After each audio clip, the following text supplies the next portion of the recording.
بسم اللہ الرحمن الرحیم۔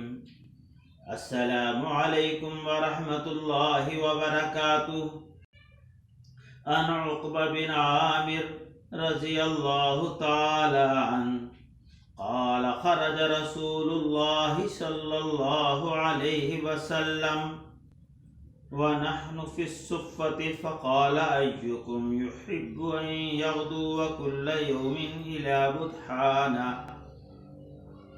أو العقيق فيأتي بناقتين قومين في غير اسم ولا قطيعة رحم فقلنا يا رسول الله كلنا نحب ذلك قال أفلا يغدو أحدكم إلى المسجد فيعلم أو يقرأ آيتين من كتاب الله خير له من ناقتين وثلاث خير له من ثلاث وأربع خير من أربع ومن أعدادهن من الإبل۔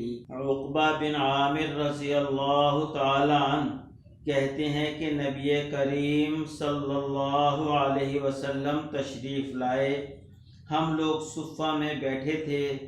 آپ صلی اللہ علیہ وسلم نے فرمایا کہ تم میں سے کون شخص اس کو پسند کرتا ہے کہ علی الصبح بازار بطحان یا عقیق میں جاوے اور 2 اونٹنیاں عمدہ سے عمدہ بلا کسی قسم کے گناہ اور قطع رحمی کے پکڑ لائے۔